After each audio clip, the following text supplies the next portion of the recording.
नमस्कार दोस्तों, मेरा नाम है सौरभ और आप देख रहे हैं स्पिरिचुअल हिंदुस्तानी।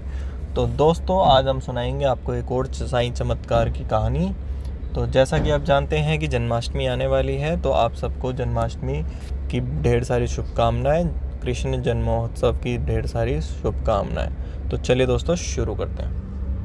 फ्रेंड्स, अगर आपको हमारी वीडियोस पसंद आती है और आपको हमारा काम पसंद आता है तो आप नीचे देख सकते हैं लाइक्स यहाँ पर है, उसी लाइन में आपको एक थैंक्स का ऑप्शन भी दिखाई दे रहा होगा, सुपर थैंक्स का। आप हमारे को वहां से भी सपोर्ट कर सकते हैं। अगर आप हमारे को सपोर्ट करते हैं तो हमें मोटिवेशन मिलेगा और भी ज्यादा वीडियोस बनाने का, और आपकी कमेंट भी सबसे ऊपर दिखाई देगी। तो आप इसके माध्यम से हमें सपोर्ट करें। ओम साई नाथाय नमः। दोस्तों, सबसे पहले हम साईं बाबा जी के चरणों में प्रणाम करते हैं। दोस्तों, एक किशोर नाम का व्यक्ति था जो कि वृंदावन कृष्ण धाम में रहता था, और वह कृष्ण भगवान जी के साथ साथ साईं बाबा जी का भी भक्त था। तो वह दिन रात कृष्ण भगवान जी की लीलाएं और साईं बाबा जी का नाम भी जपता रहता था। तो दोस्तों, वह कृष्ण भगवान जी के दर्शन आए दिन करता रहता था और वह बड़ा प्रसन्न रहता था। पर उसको मन था कि वह शिरडी जाके साईं बाबा जी के भी दर्शन कर पाए, पर वह काफ़ी गरीब था, उसके पास पैसों की बहुत कमी थी। तो शिरडी जाने के लिए उसके पास इतना पैसा नहीं था कि वह शिरडी जाए। अगर उतना पैसा था तो वह वहाँ जाकर कैसे रहेगा, क्या खाएगा और वापस कैसे आएगा, उसकी उसे चिंता थी।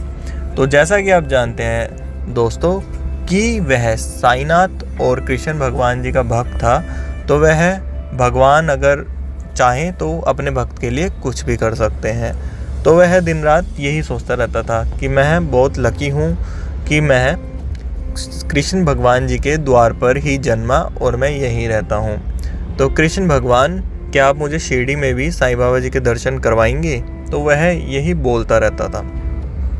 तो कृष्ण भगवान से जब उसने यह मांगा, जब कोई व्यक्ति सच्चे दिल से भगवान की पूजा करता है और आस्था रखता है और कुछ मांगता है तो भगवान उसे अवश्य ही देते हैं। तो वह वहीं पे एक सब्जी की ठेली लगाया करता था।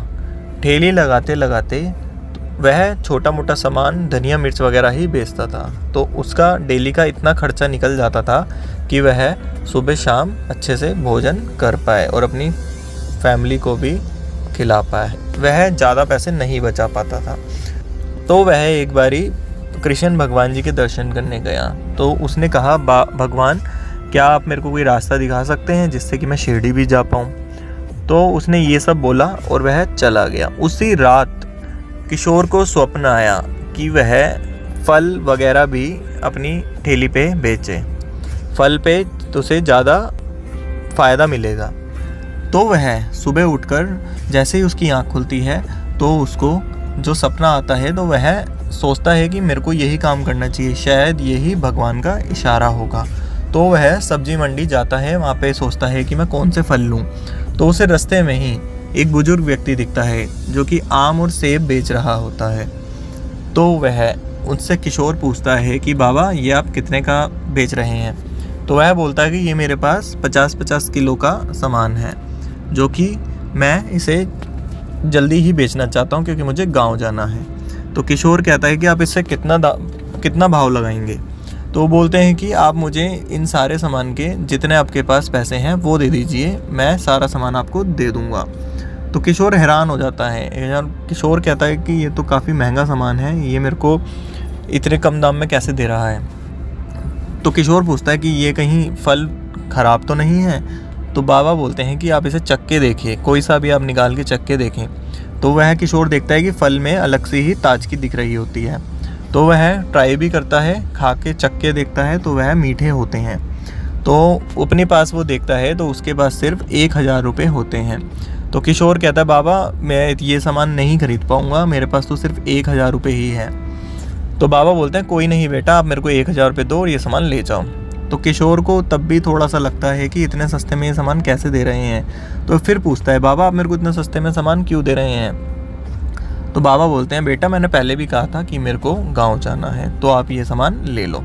तो किशोर खुश हो जाता है। जैसे ही सामान अपना एक बुग्गी पे सामान रखवाता है और वह थोड़ा सा आगे जाता है, बुग्गी वाला होता है, वह उसको बोलता है कि मैंने ये सामान इतने कम में ख़रीदा। बुग्गी वाला नहीं मानता, तो बोलता है तुमने कहाँ से ख़रीदा? तो बोलता है मैंने वहाँ पीछे चौराहे से ख़रीदा। वो कह रहा है यहाँ तो कोई नहीं बैठता, आपको किसने ये सामान दिया? तो किशोर थोड़ा सा असमंजस में आ जाता है। किशोर कहता है शायद ये है कोई भगवान की लीला होगी जिसने मेरे को इतने कम दाम में इतना सारा फल दिलवा दिया, तो इसको तो मैं काफ़ी दाम में बेच सकता हूँ और शिरडी साईं बाबा के दर्शन करने भी जा सकता हूँ, उसके बाद भी मेरे पास पैसे बचेंगे।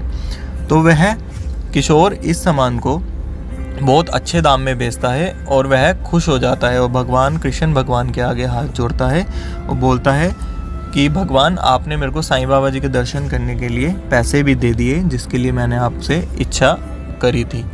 तो वह कृष्ण भगवान जी का नाम जपता है और वह साईं बाबा का भी नाम जपता है। वह सामान अच्छे दाम पर बेच के शिरडी जाता है, वहाँ पर अच्छे से दर्शन करके आता है और वह कुछ पैसा दान दक्षिणा भंडारा वगैरह में भी करवाता है। उसके बाद वह फल का ही व्यापार करने लग जाता है और उसका काम भी बढ़ जाता है।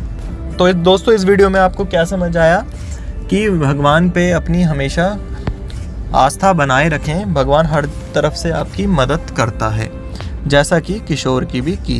तो जन्माष्टमी आने वाली है, तो आप जिस भगवान को दिल से मानते हैं उसकी सेवा करें क्योंकि भगवान एक ही है। और आप दान दक्षिणा जरूर करें जैसा कि हम आपको हर वीडियो में बताते हैं। और आपको अगर हमारी वीडियोस पसंद आती है तो वीडियो को लाइक ज़रूर कीजिए और हमारे चैनल को सब्सक्राइब करना ना भूलिए दोस्तों। और हमारी वीडियोस को ज़्यादा से ज़्यादा शेयर करें, आपका सहयोग हमें चाहिए जिससे कि हम और अपनी वीडियोस अच्छी बनाएं और हम आप तक पहुंचाएं। तो इस वीडियो में दोस्तों बस इतना ही। धन्यवाद दोस्तों।